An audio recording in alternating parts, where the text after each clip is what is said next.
continuación vamos a platicar acerca de los estudios casos y controles, las ventajas y desventajas que estos ofrecen en términos de los estudios observacionales y de tipo analíticos.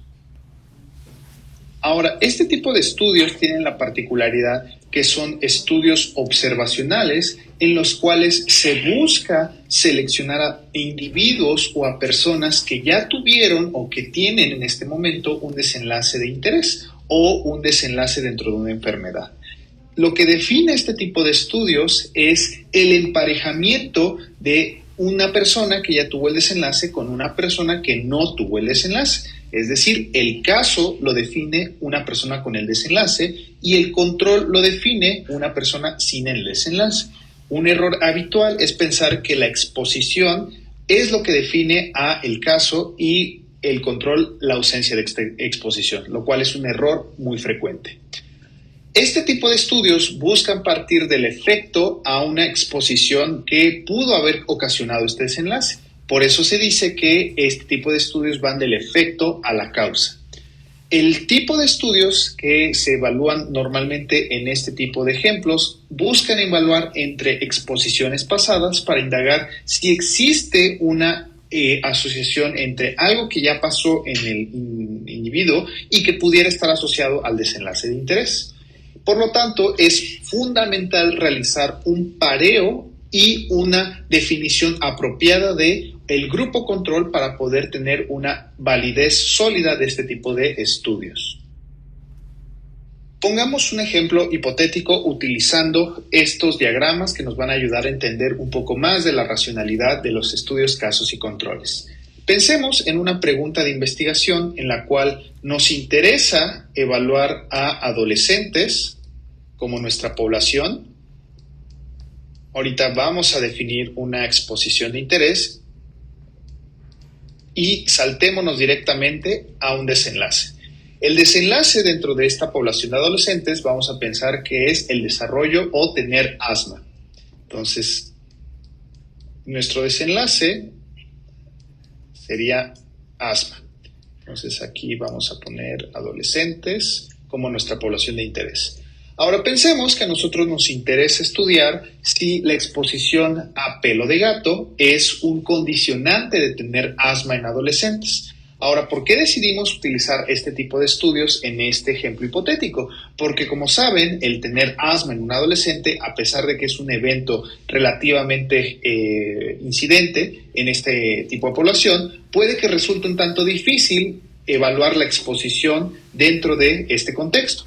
Por lo tanto, pudiera ser un buen tipo de estudios para evaluar este tipo de ejemplos. Entonces, aquí la exposición de interés sería el pelo de gato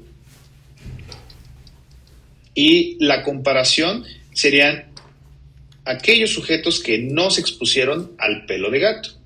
Ahora, con esta pregunta pico, nosotros adaptemos este ejemplo a el estudio de casos y controles.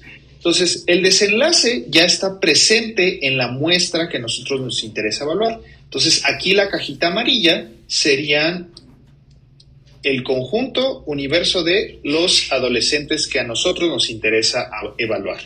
El desenlace, entonces, sería adolescentes o tener a una población con asma. Ahora, a esta población le vamos a preguntar si se expuso o no se expuso a nuestra variable de exposición, en este caso el pelo de gato. Entonces vamos a preguntarle a estos adolescentes con asma si se expusieron al pelo de gato o cuántos se expusieron a esta exposición y cuántos no se expusieron a esta condición. Ahora voy a hacer lo mismo, pero en un grupo de controles que lo va a definir es la ausencia del desenlace. Es decir, van a ser adolescentes, igual con las mismas características de nuestro grupo de casos, pero lo único que va a variar es que el desenlace va a estar ausente. Es decir, no van a tener asma. Y vamos a preguntar lo mismo. Si se expusieron a pelo de gato o no se expusieron a pelo de gato.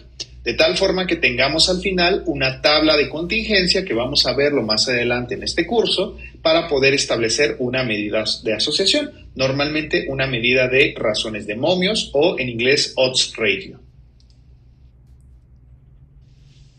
Entonces podemos ver a los casos como una persona que tenga ya el desenlace de interés y que represente una base poblacional dentro de la enfermedad que nosotros estamos interesando. Por ende, es muy importante realizar una confirmación diagnóstica de nuestros casos con criterios rigurosos y explícitos que habitualmente pueden ser consultados en literatura que defina a un desenlace como tal. Ahora, los controles, como ya vimos, es un reto encontrarlos dentro de este tipo de estudios. Normalmente tienen que salir de una misma base poblacional o que sean representativos de la muestra que estamos evaluando. En el ejemplo previo, si estamos evaluando adolescentes con asma, lo ideal es reclutar adolescentes que se parezcan dentro de una base poblacional a nuestra muestra que estamos evaluando de gente con asma. Pueden ser invitados de la misma clínica, hospital donde estemos desarrollando nuestro estudio, pueden ser de la misma municipalidad o misma localidad donde se está desarrollando el estudio, o pueden ser invitados de otras fuentes. Pero finalmente se tiene que llegar a un pareamiento de un caso por un control. Lo ideal es tener más controles que casos para tratar de disminuir el efecto de un posible sesgo de la asociación que estemos evaluando. Otras fuentes de controles pueden ser anidados de una corte. Esto lo vamos a ver más adelante en clases siguientes. Como ya vimos, es fundamental realizar un pareamiento entre casos y controles, es decir, una persona que tenga nuestro desenlace de interés con una persona que no tenga nuestro desenlace de interés. ¿Pero qué es el pareamiento y para qué sirve? El pareamiento lo que busca es disminuir el riesgo de asociaciones dadas por factores de confusión. ¿Y qué es la confusión en términos de epidemiología? Es una variable o una característica que se asocia tanto a la variable de exposición como al desenlace de interés. Esto con el objetivo de que la asociación que nosotros estemos buscando se deba lo más cercanamente a la exposición de nuestro estudio. Ahora, hay que vigilar que no se realice un sobrepareamiento de varias condiciones que también puedan modular la exposición de interés. Esto también lo vamos a ver más adelante en nuestra clase de confusores y la definición de mediación y confusión. Ahora, esto también está propenso a que los casos tiendan a acordarse más de exposiciones pasadas que los controles. En el ejemplo previo vimos que si yo busco realizar un estudio donde se evalúe la exposición de pelo de gato en el desarrollo de asma en adolescentes, lo más seguro es que la gente que ya tenga asma se acuerde de eventos que ocurrieron en mucho tiempo atrás. Contrario a una persona que no tenga asma, es poco probable que le dé mucha importancia a este tipo de exposiciones y por ende podamos no estar evaluando apropiadamente este tipo de desenlaces. Ahora, veamos un caso representativo de un estudio casos y controles. En este estudio, este grupo de investigadores decidió evaluar la asociación entre el uso de benzodiazepinas y el riesgo de desarrollar enfermedad por Alzheimer. Para ello, los investigadores decidieron reclutar a 1.796 casos con diagnóstico confirmado de Alzheimer y los decidieron parear con 7.184 controles que no tuvieran enfermedad por Alzheimer. Entonces, el desenlace de interés en este estudio fue tener enfermedad por Alzheimer.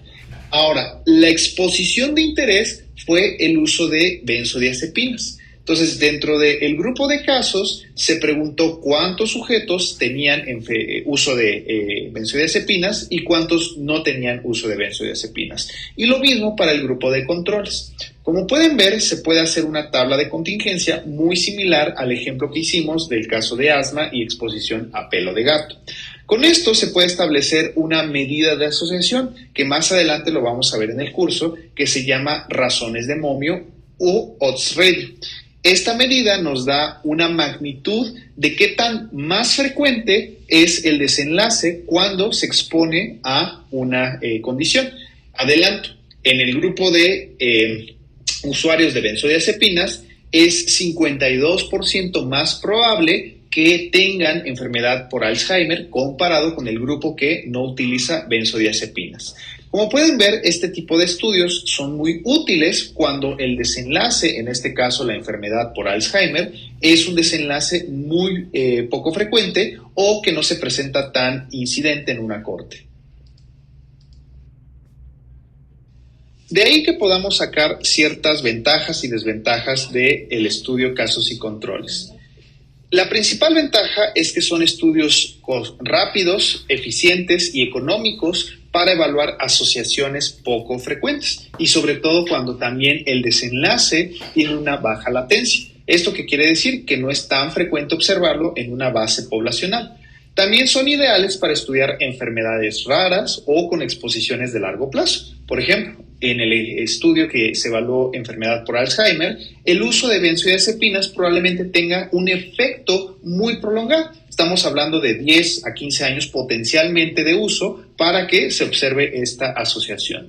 Y finalmente, se pueden explorar varios factores etiológicos o varias exposiciones para un desenlace.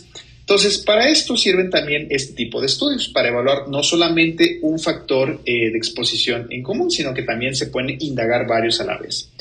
Ciertas limitaciones de este tipo de estudios abarcan que es difícil establecer causalidad dentro de este tipo de estudios, dado que no se sabe si fue primero el desenlace o la exposición.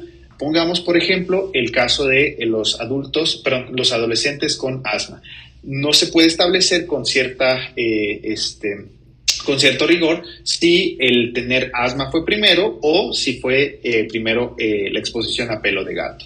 Si se plantea por lo mismo de una manera retrospectiva, es difícil evaluar esta asociación temporal. También es difícil realizar el pareo, dado que logísticamente puede ser complicado agarrar un sujeto control que cubra con ciertas características de interés. Por ejemplo, que tengan cierto rango de edad, que sean de cierto porcentaje de hombres-mujeres, que tengan ciertas condiciones en común. La relación de temporalidad, como ya vimos, puede ser poco clara y está propensa a cierto tipo de sesgos, principalmente de muestreo, de observación y de memoria.